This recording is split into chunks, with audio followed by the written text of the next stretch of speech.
దేవుడే తనంతట తాను నేను అబ్రహాము దేవుడును, ఇస్సాకు దేవుడును, యాకోబు దేవుడును అని చెప్పి బైబిల్ గ్రంథంలో చెప్తూ ఉంటే, బైబిల్ దృక్పథం నేను చెప్పాను ఇంతవరకు. ఆయన షఫీ గారికి అది పట్టదు. సహీహ్ అల్ బుఖారీలో చెప్తూ ఉంటే, ఆయన పెండ్లి చేసుకుని రెండు సార్లు పెళ్లి చేసుకున్న తర్వాత, తన తల్లి చనిపోయిన తర్వాత తన తల్లి చనిపోయిన తర్వాత 2 సార్లు పెళ్లి చేసుకున్న తర్వాత ఒకానొక రోజు జంజం దగ్గర అబ్రహాము కలిశాడు. ఆ తర్వాత మకాం కట్టారు, అల్ మకాం లేకపోతే కాబాను కట్టారు. ఆ తర్వాత కొన్ని సంవత్సరాలకు ఒకవేళ ఆయన చెప్పేది ఉంది అంటే ఇక్కడ సహీహ్ అల్ బుఖారీలో కనపడదు. ఎక్కడుంది అంటే ఆయన చెప్పాలి. ఇది షఫీ గారి దృక్పథం. మరి బైబిల్ దృక్పథం స్పష్టంగా ఉంది. తీసుకువెళ్ళింది ఇస్సాకుని. వచ్చిన తర్వాత ఆయన తన వారసత్వ హక్కును ఇస్సాకుకి ఇచ్చాడు. తన ఉపపత్నుల నుంచి కలిగినటువంటి పిల్లలను ఆయన ఆశీర్వదించి వాళ్ళకు బహుమానాలు ఇచ్చి ఆ ఇస్సాకుకు దూరంగా పంపించి వేశాడు. మీ బ్రతుకు మీరు బ్రతుక్కోండి, చక్కగా మీరు బ్రతకండి, మీకు కావాల్సింది నేను ఇస్తున్నాను పంపించేశాడు. ఇస్మాయిలును ఆశీర్వదించాడు. 12 మంది రాజులుగా ఆయనను ఆశీర్వదించి పంపించేశాడు. ఆయన ఎక్కడ జీవిస్తున్నాడు ఇప్పుడు? షూరు వరకు, ఐగుప్తు దేశం అంటే ఈజిప్ట్ దగ్గర ఉన్నటువంటి షూరు వరకు కూడా వాళ్ళు జీవిస్తున్నారు. దీనికి కాంట్రరీగా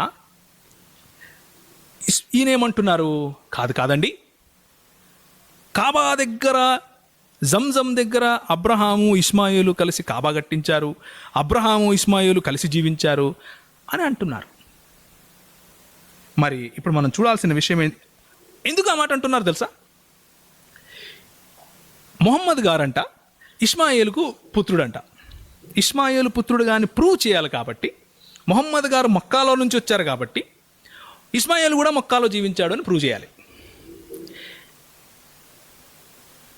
మొహమ్మద్ గారు మక్కా నుంచి వచ్చారు కాబట్టి ఇస్మాయిలు మక్కాలో జీవించాడు అని ప్రూవ్ చేస్తే అప్పుడు మొహమ్మద్ గారు ఇస్మాయిలు కుమారుడుగా ప్రూవ్ అవుతాడు. అప్పుడు ఇస్మాయిల్కి వచ్చినటువంటి ఆశీర్వాదం మొహమ్మద్ గారి ద్వారా అందరికి వస్తుంది అన్నట్లు ఒక పెద్ద చిత్రీకరణ వాళ్ళు చేస్తున్నట్లుగా మనకు కనిపిస్తూ ఉంది. దీని అసలు విషయం మనం ఈరోజు చూద్దాం. ఇస్లామీ సాహిత్యం ప్రకారం ఏముంది, క్రైస్తవ సాహిత్యం ప్రకారం ఎలా ఉంది అని ఒక విషయం మనం చూద్దాం. ఓకే, మొట్టమొదటిగా మనం చూడవలసినటువంటి విషయము ఏంటంటే, దయచేసి కొంచెం గమనించండి. చూడండి,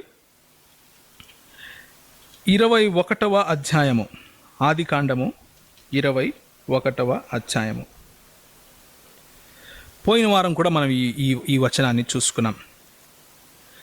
20వ వచనం, దేవుడు ఆ చిన్నవానికి తోడయుండెను, అతడు పెరిగి పెద్దవాడై అరణ్యములో కాపురముండి విలుకాడాయను. అతడు పారాను అరణ్యములోనున్నప్పుడు అతని తల్లి ఐగుప్తు దేశం నుండి ఒక స్త్రీని తెచ్చి అతనికి పెళ్లి చేసింది. ఎక్కడి నుంచి?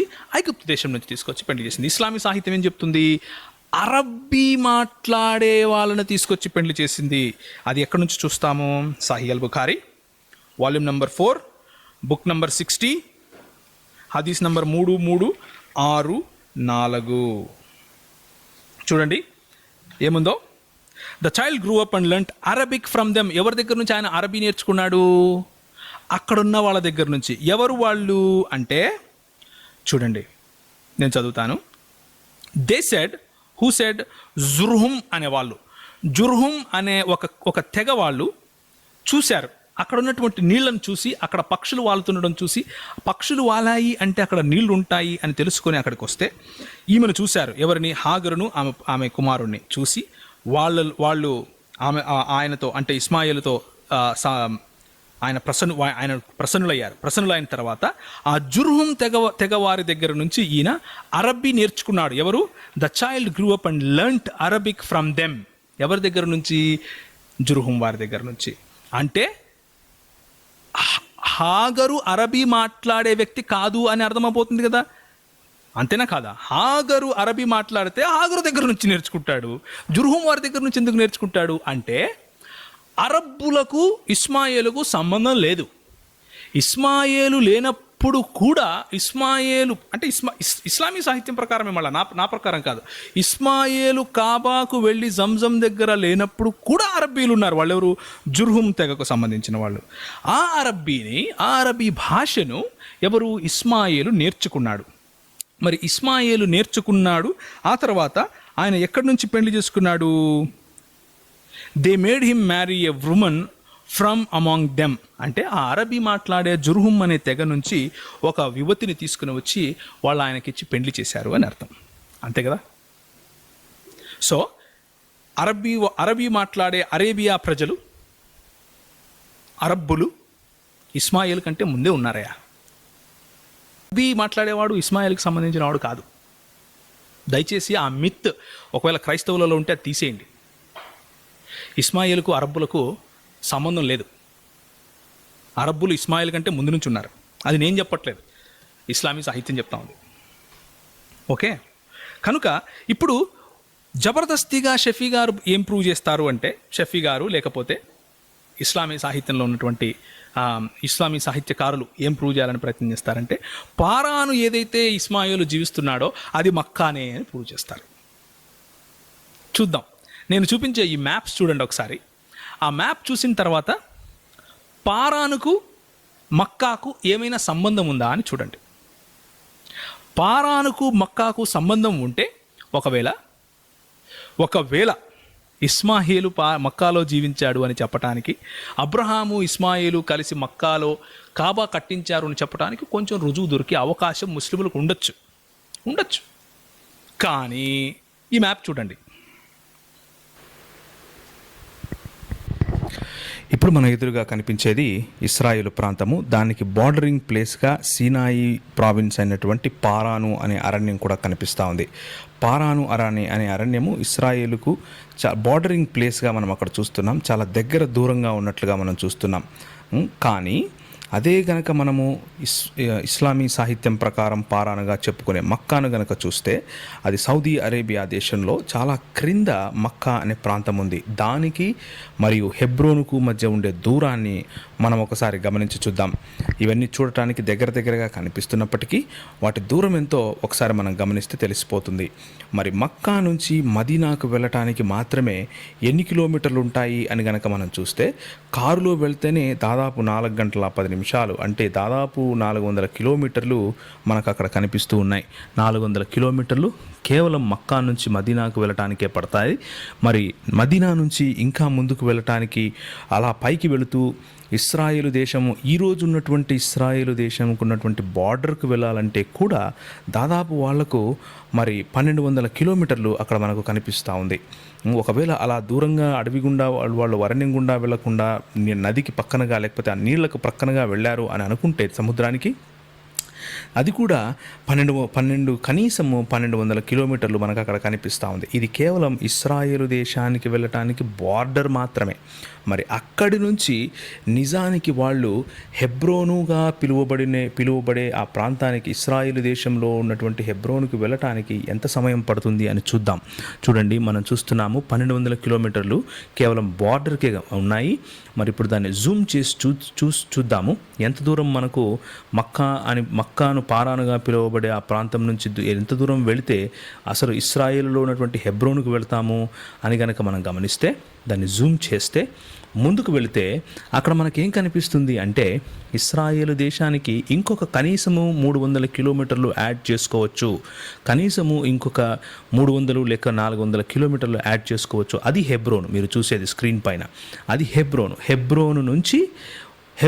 నుంచి మక్కాకు కనీసము 1200 కిలోమీటర్లు ప్లస్ 300 కిలోమీటర్లు కలిపి 1500 కిలోమీటర్లు లేకపోతే 1400 కిలోమీటర్లు మనకు అక్కడ ఈజీగా తెలిసిపోతూ ఉంది. కానీ బైబిల్ ప్రకారం ఉన్నటువంటి పారాను మాత్రం ఇస్రాయేలుకు ప్రక్కనే లెఫ్ట్ హ్యాండ్ సైడ్లో కనిపిస్తూ ఉంది. సరే, మ్యాప్ చూసాం, స్పష్టంగా తెలిసిపోయింది. కనీసము మక్కా నుంచి ఇస్రాయేలు దేశానికి బార్డర్ అంటే బెయర్షెబా కానీ హెబ్రోను కానీ ఈ రెండిటికి దగ్గరలో కనీసం 400 కిలోమీటర్ల బార్డర్ దగ్గరికి రావాలంటే కూడా కనీసము 1200 కిలోమీటర్లు ప్రయాణించాల్సి ఉంటుంది. 1200 కిలోమీటర్లు ప్రయాణించిన తరువాత ఇంకొక 400 కిలోమీటర్లు ప్రయాణిస్తే ఇస్రాయేలు అనే దేశంలో, ఈ రోజు ఉన్నటువంటి ఇస్రాయేలు అనే దేశంలో, అప్పుడు వెళ్ళి మీరు హెబ్రోనుకు చేరుకుంటారు. నేను ఎందుకు హెబ్రోను అంటున్నాను అంటే, ఒకసారి చూడండి, ఆదికాండము 25వ అధ్యాయము అబ్రహాము బ్రతికిన సంవత్సరములు 135. అబ్రహాము నిండు వృద్ధాప్యమునకు వచ్చిన వాడే మంచి ముసలితనమున ప్రాణము విడిచి మృతి పొందెను. తన పితరుల యొద్దకు చేర్చబడెను. హిత్తీయుడైన సోహరు కుమారుడగు ఎఫ్రోను పొలమందలి మెక్ఫెలా గృహలో అతని కుమారులు ఇస్సాకును ఇస్మాయేలును అతని పాతిపెట్టిరి. అది మమ్రే ఎదుటనున్నది. అబ్రహాము ఏతు కుమారులు నొద్ద కనిన పొలములో అబ్రహాము అతని భార్య అయిన శారాయును పాతిపెట్టెను. ఆ సారాను అబ్రహామును పాతిపెట్టినటువంటి ఆ ప్రదేశము ఏంటి? హెబ్రోను దగ్గర ఉన్నటువంటి మమ్రేలో. బేర్షబాకు హెబ్రోనుకు దగ్గర ఉన్నటువంటి మమ్రే అనే ప్రాంతంలో ఆ పొలం ఉంది. చూడండి 23వ అధ్యాయము 19వ వచనము. ఆదికాండము 23వ అధ్యాయం 19వ వచనం. ఆ తరువాత అబ్రహాము కనాను దేశములో హెబ్రోను అను మమ్రే ఎదుటనున్న మెక్పెలా పొలము గుహలో తన భార్య అయిన శారాను పాతిపెట్టాను. సో ఎక్కడ నివసించాడు ఈయన? హెబ్రోనులో. ఇస్లామీ సాహిత్యం ఏం చెప్తోంది? ఇస్మాయిల్ ఎక్కడ జీవించాడు? మక్కాలో. పారాన్ ఎక్కడుందంటున్నారు? మక్కాలో. మీరు చూసిన మ్యాప్లో పారాన్ ఎక్కడుంది? హెబ్రోనుకు దగ్గరలో ఉంది. ఇప్పుడు అబ్రహాము గారు చనిపోయారు. అబ్రహాము గారు చనిపోతే ఇస్సాకు ఇస్మాయిలు కలిసి ఆయనను పాతిపెట్టారు అని 25వ అధ్యాయంలో 9వ వచనంలో ఉంది. ఇస్సాకును ఇస్మాయిలును అతని పాతిపెట్టిరి అంటే ఇస్సాకు, అయ్యా అబ్రహాము చనిపోయాడు, నేను ఆయన పాతిపెడుతున్నాను, నువ్వు రా అని చెప్పి కబురు అంపటానికి. అప్పట్లో సెల్ ఫోన్లు లేవు కదండి, అప్పట్లో ఫోన్లు లేవు, కాకితో కబురు అంపలేడు, ఎవరినో మనిషిని పంపాలి. 1500 కిలోమీటర్లు దాదాపు ఒక మనిషి ప్రయాణం చేసి ఇస్మాయిల్ దగ్గరికి వెళ్ళాలి. ఇస్మాయిల్ దగ్గరికి వెళ్ళి, అయ్యా మీ నాన్నగారు చనిపోయారు, ఆయనను పాతిపెట్టడానికి రండి అని పిలిస్తే ఇస్మాయిల్ గారు తనకు ఆ దారి పొడుగునా కావలసినటువంటి సామాన్లు అవి ఇవి తీసుకొని ఏది ఒంటి మీదనో గాడిద మీదనో గుర్రం మీదనో పెట్టుకొని మళ్ళీ ఈ 1500 కిలోమీటర్లు ప్రయాణం చేసి వెనక్కి రావాలి. ఒక్కొక్క 1500 కిలోమీటర్లకు కనీసం 2 నెలలు వేసుకున్నా కానీ 4 నెలలు పడుతుందయ్యా ఆయన తిరిగి రావటానికి. 4 నెలలు కనీసము కాలినడకన పడుతుంది వాళ్ళు తిరిగి రావటానికి, అబ్రహామును పాతి పెట్టడానికి. ఏ విధంగా పారాను మక్కా అవుతుంది? కానీ ఇక్కడేముంది? ఆయన వాళ్ళిద్దరు కలిసి పాతి పెట్టారు. నేను చూపించినటువంటి మ్యాప్లో పారాన్ ఎక్కడుంది? హెబ్రోనుకు దగ్గరలో ఉంది. కబురు పెట్టడము ఆలస్యం, ఆయన రావటము జరిగిపోతుంది. ఏది మీకు విశ్వసించటానికి తగినట్లుగా ఉంది? షఫీ గారు అనొచ్చు, అయ్యా యూదులు లేఖనాన్ని తారుమారు చేశారు,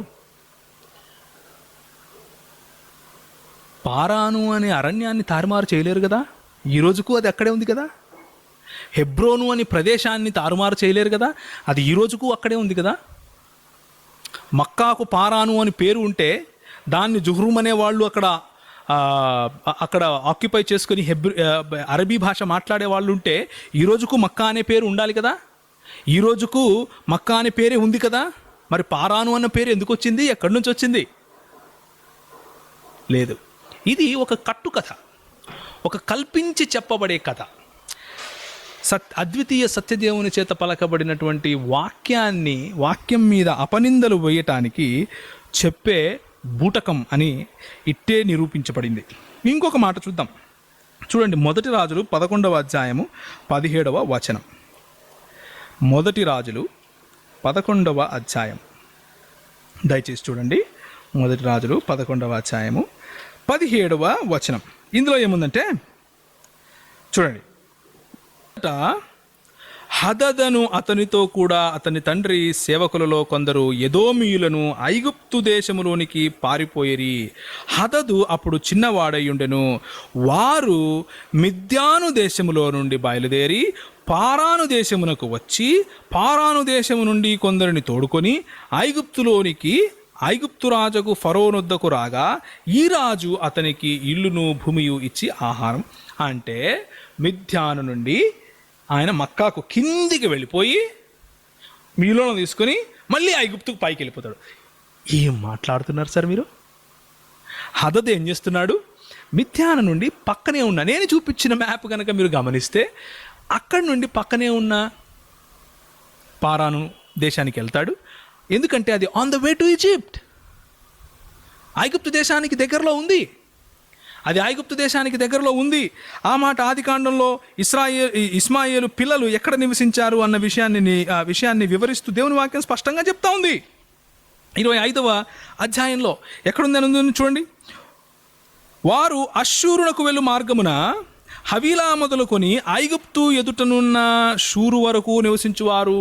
పారాను ప్రదేశం అదే, పారాను ప్రదేశము అదే, ఐగుప్తుకు దగ్గరలో ఉంటుంది. కాబట్టి ఈయన హదదు ఐగుప్తుకు వెళ్ళటానికి పారాను మీదుగానే వెళ్ళాలి కాబట్టి అక్కడ ఆగి ప్రజలు తీసుకుని వెళ్ళాడు. కానీ ఇస్లామీ సాహిత్యం ప్రకారం దీన్ని అనువదించాలి అని ఆలోచిస్తే హదద్ ఎక్కడికి వెళ్ళాలి? మక్కాకి వెళ్ళాలి. ఫస్ట్ 1500 కిలోమీటర్లు. అక్కడి నుంచి ప్రజలు తీసుకుని ఇంకొక 1500 కిలోమీటర్లు వెళ్ళాలి. అక్కడ నుంచి మళ్ళీ లెఫ్ట్ కొట్టి ఈ ఐగుప్తుకి వెళ్ళాలి. ఏమన్నా పద్ధతా సార్? మాట్లాడాలంటే కొంచెం రీజనింగ్ ఉండాలి కదా. లేఖన పరిజ్ఞానం లేనప్పుడు వక్రీకరించకండి, తెలియదని చెప్పండి. ఇంకొక మాట చూద్దాం. నంబర్స్ అంటే సంఖ్యాకాండం 10వ అధ్యాయం 12వ వచనం. సంఖ్యాకాండం 10వ అధ్యాయం 12వ వచనం చూడండి. ఇక్కడ ఏముందంటే, తరువాత ఆ మేఘము పారాను అరణ్యములో నిలిచెను. యెహోవా మోషే చేత పలికించిన మాటను బట్టి వారు మొదట ప్రయాణం చేసిరి. యూదీయులు పాళెము ధ్వజము వారి సేవల చేనల చొప్పున ముందర సాగెను. అమినాదాబు కుమారుడైన 11వ వచనం చూద్దాం. 2వ సంవత్సరము 2వ నెల 20వ తేదీని మేఘము సాక్ష్యపు మందిరం మీద నుండి పైకెత్తబడిన కనుక ఇశ్రాయేలు సీనాయి అరణ్యములో నుండి ప్రయాణములు చేసి తరువాత పారాను అరణ్యంలో నిలిచారు. సీనాయి అరణ్యము అనేది ఐగుప్తుకు యెరూషలేముకు మధ్యలో ఉన్నటువంటి సీనాయి అరణ్యము, సీనాయి ప్రాంతము. ఆ ప్రాంతం పక్కనే పారాను అనే ప్రాంతం ఉంది. పారాను అనే ప్రాంతము, సీనాయికి పారానుకు పెద్దగా దూరం ఉండదు, అదంతా ఒకటే ప్రావిన్స్ అనేది బైబిల్ చెప్పే సత్యం. కానీ ఇస్లామీ సాహిత్యం ప్రకారం ఇశ్రాయేలీలు సీనాయి కొండ నుంచి బయలుదేరి 1500 కిలోమీటర్లు మక్కాకి వెళ్ళిపోయారండి. పారాను ప్రాంతంలో మక్కాకి వెళ్ళిపోయారు. ఏం చేయడానికి వెళ్ళారు? అలా వెళ్ళినట్లు ఏదైనా హిస్టారికల్ డాక్యుమెంట్ ఉందా? అలా వెళ్ళినట్లు ఏమైనా పోనీ ఇస్లామీ సాహిత్య డాక్యుమెంట్ ఏమైనా ఉందా? ఏదీ లేదు. కానీ నోటికి వచ్చింది చెప్పాలి. కాబట్టి ఇస్లామీ సాహిత్యం చెప్పేవాళ్ళు ఏం చేస్తారంటే, పారాను అంటే మక్కానే, కాబట్టి మక్కాలో మక్కా నుంచి మొహమ్మద్ గారు వచ్చారు కాబట్టి ఇస్మాయిల్ కూడా మక్కాలో ఉన్నాడని ప్రూవ్ చేస్తే ఆడికి తెగిపోతుంది. కాబట్టి క్రైస్తవులకైనా ముస్లింలకైనా చెప్పే మాట స్పష్టంగా ఒకటే, ఇస్మాయిల్కు మొహమ్మద్ గారికి సంబంధం లేదు. ఓకే, ఇస్మాయిల్కు మొహమ్మద్ గారికి సంబంధం లేదు. ఎందుకు సంబంధం లేదు అంటే, ఇస్మాయేలు గారు వెళ్ళి ఏ రోజు మక్కాలో జీవించలేదు. ఇస్మాయేలు సంతతికి మొహమ్మద్ గారికి ఏమాత్రం సంబంధం లేదు. Okay, established. లేదు కాదండి అంటారా? పోనీ చూద్దాం. దీని అంతటిని ఎస్టాబ్లిష్ చేయడానికి ఎవరు వచ్చారు? ఖురాన్ వచ్చింది. ఖురాన్ ఏమైనా స్పష్టత చెప్పిందా? ఇస్మాయిల్ ఎవరి సంతతి, ఎక్కడి నుంచి వచ్చాడు, ఆయన జీనియాలజీ ఏమైనా చెప్పిందా? ఏ వంశావళి ఏమైనా చెప్పిందా? చెప్పలేదు. పోనీ సహీ అల్ బుఖారి కానీ, సహీ ముస్లిం కానీ, ఆ సునన్ అబూ దావూద్ కానీ ఏమైనా వంశావళి చెప్పిందా? తెలియదు.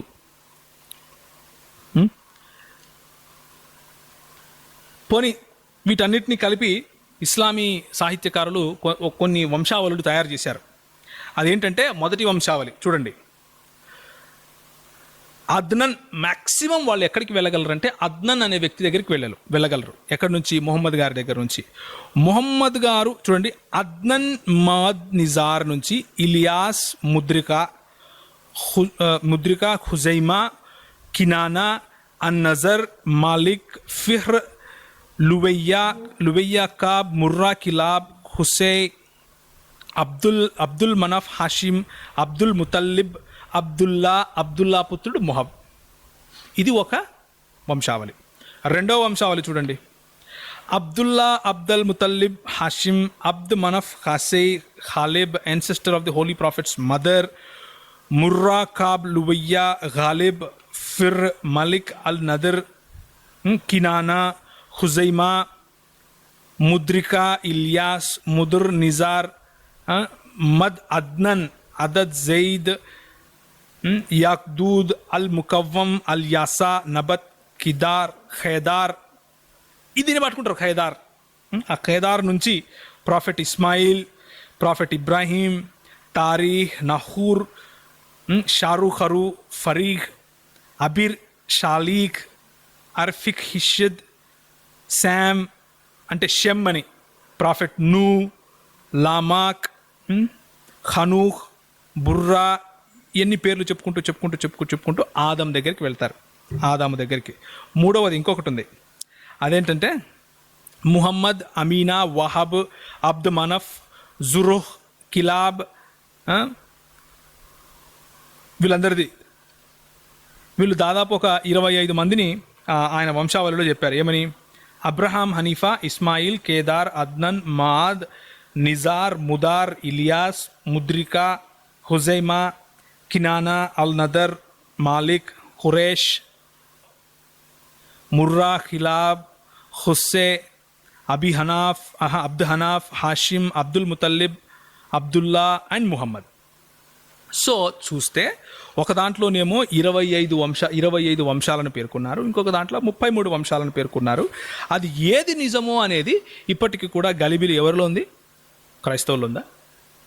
లేదు, ముస్లిముల్లో ఉంది. ముస్లిములలో మొహమ్మద్ ఎవరైతే ప్రవక్తగా వారు ఎంచుకుంటున్నారో ఆయన యొక్క వంశావళిలో ఈ రోజుకు వాళ్లకు సమస్య ఉంది. వాళ్ళు కేదార్ అన్న ఒక్క పదాన్ని మాత్రమే పట్టుకోగలుగుతున్నారు. అదేంటి? ఇస్మాయిల్ కుమారుడగు కేదారు అనే మాటను తీసుకుని వచ్చి కేదారు పుత్రుడైన అద్నన్ అంటున్నారు. కానీ అద్నన్కు కేదార్కు ఎలా సంబంధము? ఆ మధ్యలో ఏమైనా హిస్టారికల్ రికార్డ్స్ ఉన్నాయా? ఎవరైనా ఏమైనా రాశారా? యూదులకు ఉన్నట్లు అరబ్బులు లేకపోతే ఆ ప్రాంతానికి చెందిన వాళ్ళు ఏమైనా వాళ్ళ వంశావళి రాసుకునే అలవాటు వాళ్ళకు ఉందా అంటే లేదు వాళ్ళకు. ఎందుకంటే ద పీపుల్ ఆఫ్ బుక్ అనేది కేవలం వీళ్ళే. అంటే చదువు మీద ఎక్కువ ఆసక్తి లేనటువంటి అన్నట్లుగా చెప్పొచ్చు, చదవటం రానటువంటి అన్నట్టుగా చెప్పొచ్చు. అలాంటి వాళ్ళు హిస్టారికల్ రికార్డ్స్ మెయింటైన్ చేయలేదు, వంశావళి మెయింటైన్ చేయలేదు. ఇదంతా కూడా అద్నన్ దగ్గరికి వెళ్ళేది కూడా లేటర్ కన్స్ట్రక్షన్. జబర్దస్త్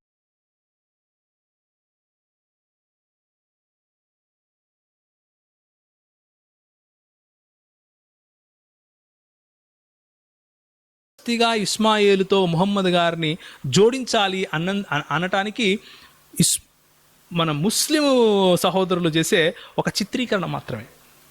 కనుక ముహమ్మద్ గారికి ఇస్మాయిల్కు సంబంధం లేదు.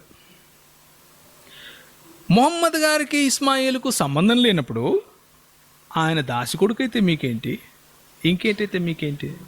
ప్రభువు దాసిని దాసి అనే పిలుస్తాడు. మరి దాసిని దాసి అని పిలవక ఇంకేమని పిలుస్తారు? వేరే భాష ఏదైనా ఉంటే చెప్పండి. దేవుడు హాగరును దాసి అని పిలిస్తేనే మీకు ఇబ్బంది అనిపిస్తే, అది ఒక అవమానము అనిపిస్తే, వచ్చే సెషన్ చూడండి, వచ్చే వారం మనం మాట్లాడుకుందాం. అల్లా ఎవరెవరిని ఏ విధంగా పిలిచాడు అన్న విషయం నేను చెప్తాను. ఆయన దాసి సంతానము అంటున్నారు అని ఆయన అంటున్నాడు. అది ఈరోజు మన టాపిక్ కాదు, నెక్స్ట్ వీక్ మనం చూద్దాం. కానీ ప్రస్తుతానికి అల్లా గారు లేకపోతే ఇస్లామీ దేవుడైనటువంటి అల్లా యూదులను మరియు క్రైస్తవులను నీచమైనటువంటి సృష్టిగా ఆయన అభివర్ణించాడు. దాసి అన్నందుకే అంత ఇబ్బంది అయితే నీచమైనటువంటి క్రియేషన్ అని మేము అనిపించుకుంటున్నాం మరి మీ చేత. మరి మాకెంత ఉండాలి? సరే, అదంత వద్దులేండి, ఇంకా నెక్స్ట్ వీక్ చూద్దాము. సో ప్రస్తుతానికి మనము ఎస్టాబ్లిష్ చేసింది ఏంటంటే ఇస్మాయిల్కు ముహమ్మద్కు సంబంధం లేదు. వాళ్ళిద్దరూ వేరు జాతులకు సంబంధించిన వాళ్ళు. ముహమ్మద్ అరబ్ సౌదీ అరేబియాలోని మక్కాలో జీవిస్తే, ఇస్మాయిలు అక్కడ ఇస్లామీ సాహిత్యం ప్రకారం మక్కాలో వచ్చి జీవించాడు. మక్కాలో వచ్చి జీవించినప్పుడు ఆయన అరబ్బు నేర్చుకున్నాడు. ఎవరి చేత? జుహ్రుమ్ అనే ఒక తెగ దగ్గర నుంచి. కాబట్టి అరబ్బులు ఇస్మాయిల్ కంటే ముందు నుంచి ఉన్నారు. అరబ్బులను మేము ఇస్మాయిల్ పుత్రులం అని చెప్పకండి, వాళ్ళు చెప్పుకున్నా కానీ మీ ఇస్లామీ సాహిత్యమే ఒప్పుకోదు. సో అరబ్బులు ముందే ఉన్నారు. ఇస్మాయిలు బైబిల్ సాహిత్యం ప్రకారము పారానులో ఉన్నాడు. పారాను మక్కా కాదు, పారాను పైన ఉంది.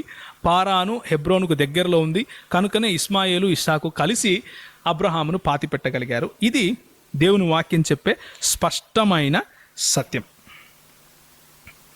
కనుక ఇస్మాయిలుకు